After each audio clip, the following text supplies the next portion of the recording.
السلام عليكم، مرحبا بكم في فيديو جديد. اليوم ان شاء الله بغيت نحضر معكم واحد البسبوسه وبغيت نشاركها معكم ان شاء الله. المهم غير تبعوا الفيديو من الاول باش تنجح معكم هذه البسبوسه هذه. اول حاجه غنحضر السيرو باش نخليه يبرد. المهم هذا السيرو كنحتاج كما كتشوفوا عندي كاس سميده، كاس الماء، غنديرهم في واحد الكاسرونه وغنديرهم باش يغليو. دابا كاس الماء ونضيف ليهم، سمحوا لي، واحد الشريحه حامض، ها هي كما كتشوفوا، وغنخليه يغلى مزيان. المهم من بعد منين غنبي نطفي عليه العافيه نزيدو واحد شويه الماء زهر نسمو بها. المهم من بعد شويه نتلاقى معكم ان شاء الله.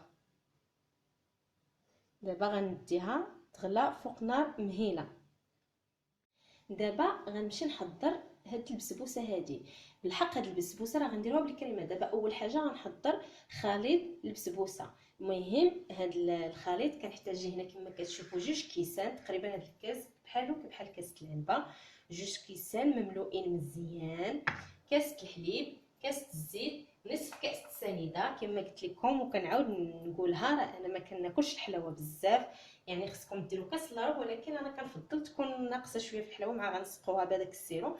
درت غير نص كاس السكر سنيده، ونحتاج جوج بيضات، جوج خمارات وفانيا وحده.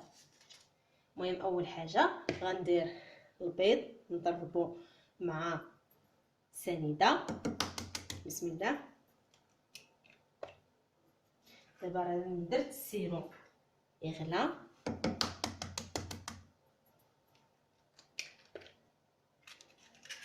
سمحوا لي ما ذكرت لكمش الملحه. المهم ندير واحد القبيصه الملحه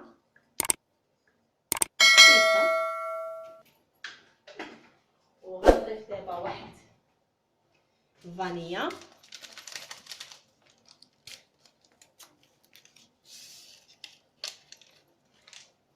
ونضيف نصف كاس سكر سنيده،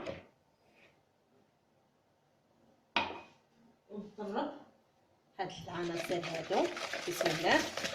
نقربهم مزيان.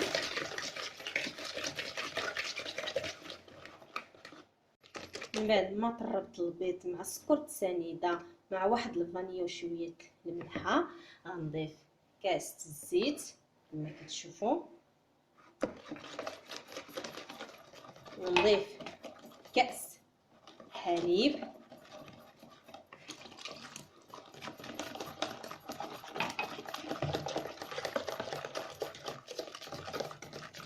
المكونات مزيان.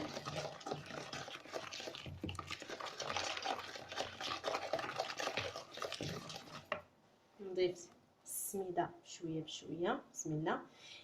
راه كاينه السميده اللي كتشرب وكاينه السميده اللي ما كتشربش. بسم الله. نضيف هاد جوج خمارات هادو،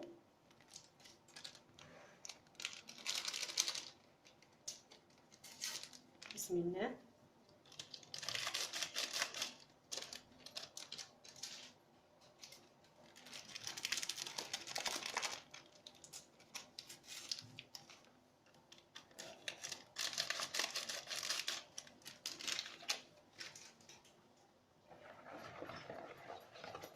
نخلطهم.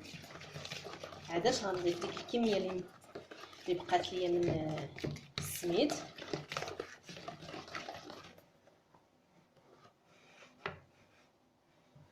كما كتشوفوا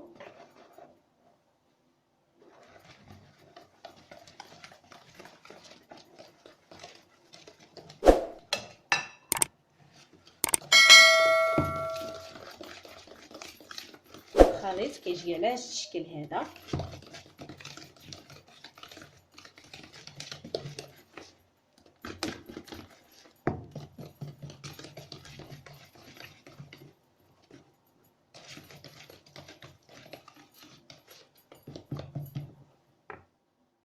دابا راني جبت المول فاش غندير الخليط. جبت هذا المول هذا من بعد ما دهنته بالزبده ورشيته بشويه السميد.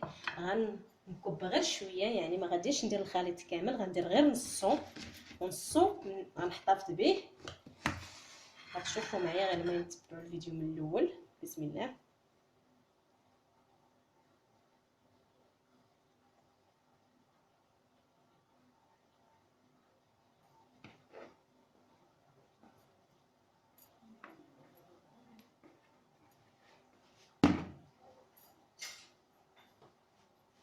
نحاول انني نوزع الخليط هنا.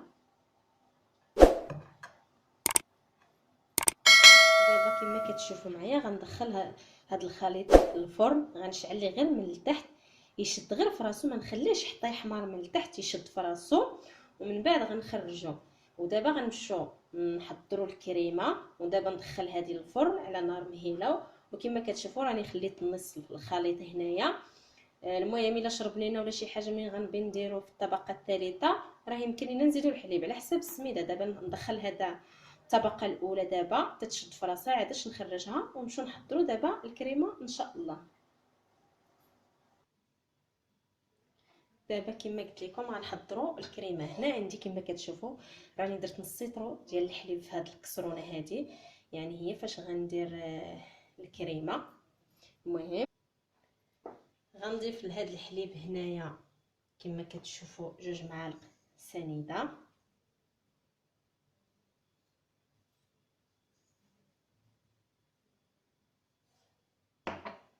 و3 المعالق مايزينا. يعني هاد الكريمه هذه كتحتاج نصف لتر من الحليب، 2 معالق سنيده، 3 المعالق مايزينا، فانيا، 4 الفرماجات، و2 دانون طبيعي.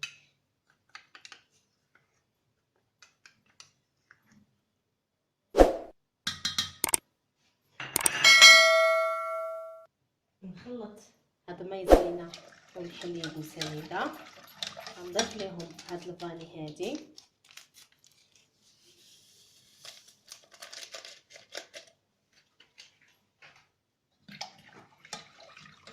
نضيف هاد الفرماجات هادو،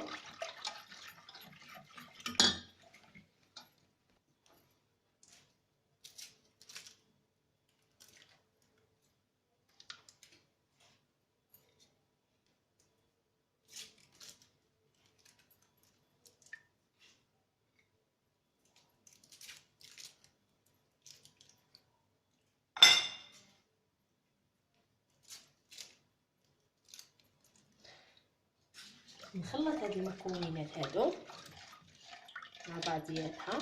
دابا غنديرها على نار مهيله حتى تعقد عندنا هاد الكريمه، ونطفي عليها النار ونضيف ليها عادش نضيف ليها الطانون هذا.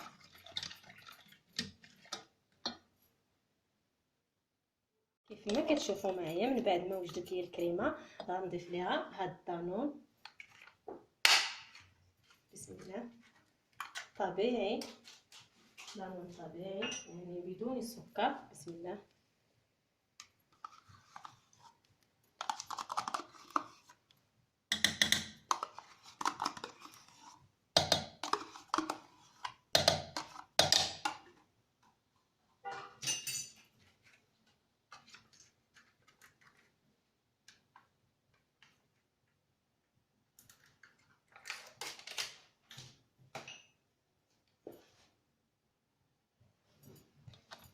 راني خرجت كما كتشوفوا البسبوسه. دابا راه كنخلط دانون مع الكريمه باش نديرها فوق منها. المهم ملي دخلت البسبوسه للفران راني شعلتها من التحت ومن الفوق حتى شدت في راسها، يعني ما نخليهاش تحمر. شعلتها من الفوق والتحت على نار مهيله. دابا غنجيب البسبوسه هنا كما كتشوفوا ها هي راه شدت في راسها. غنضيف ليها هاد الكريمه هذه،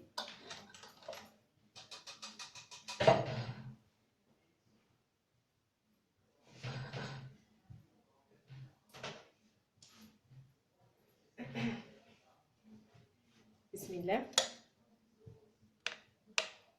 نحاول انني نوزعها بالتساوي كيف ما كتشوفوا معايا. دابا راني درت الكريمه ودابا غندخلها للفرن. كما قلت لكم راه الفرن شعل ليه من التحت ومن الفوق حتى تشد لي هاد الكريمه. عادش غنضيف الخليط اللي هي الطبقه الثالثه ديال البسبوسه اللي خلطنا في الاول، ومن بعد شويه نتلاقى معكم ان شاء الله. كما كتشوفوا معايا من بعد ما خرجتها من الفرن، راه كنت شعل عليها الفرن حتى من الفوق، ها نتوما راه شدت في راسها هاد الكريمه. دابا هاد الخليط هذا راني زدت ليه الحليب، لقيت تشرب ليا وكاينه السميده اللي ما كتشربش. دابا غنضيفها فوق الكريمه. بسم الله.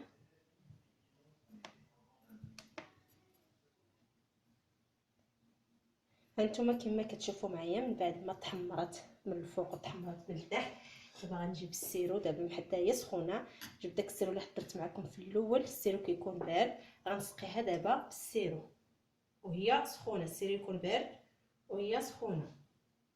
بسم الله. هانتوما من بعد ما سقيتها، المهم من بعد شويه نتلاقى معكم وتزين على حساب كل واحد. يمكن لكم تخلوها هكا، يمكن لكم تزينوها باش ما بغيتو باللوز، باش ما اشنو متوفر عندكم. المهم من بعد شويه نتلاقى معكم. كيف ما كتشوفوا معايا من بعد ما بردت، هذه البسبوسه الشكل النهائي ديالها من بعد ما زينتها بعجينه الكنافه. بالحق عجينه الكنافه قطعتها وحمرتها في شويه الزبده، جات محمره على هذا الشكل. وزينتها كذلك بالبيستاج، من بعد ما طحنتو شويه هرمشتو وزينتها بشويه البيستاج. وتزينوا على حساب كل واحد، يمكن لكم تخلوها هكاك، تزينوها باللوز بالكوك اللي بغيتو، تزين على حساب كل واحد اشنو متوفر عنده. المهم هذا هو الشكل. دابا غنقطع منها واحد الطريف باش تشوفوا الشكل ديالها كيفاش كيجي من الداخل. بسم الله.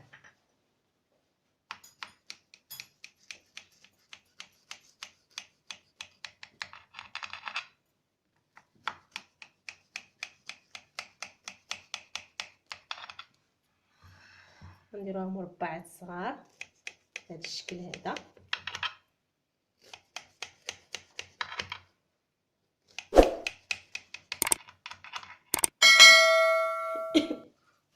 كيف ما كتشوفوا كتجي الكريمه في الوسط، الطبقه الاولى ديال البسبوسه الكريمه، والطبقه الثالثه اللي هي البسبوسه.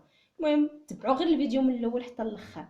هذا هو الشكل ديالها، راه كتجي رائعه لذيذه. هانتوما نتمنى ان هذا الفيديو ينال الاعجاب ديالكم، وما تنساوش تبارطاجيو الفيديو مع الاصدقاء والاحباب، وديروا لي اللايك وتزيدوا تشجعوني.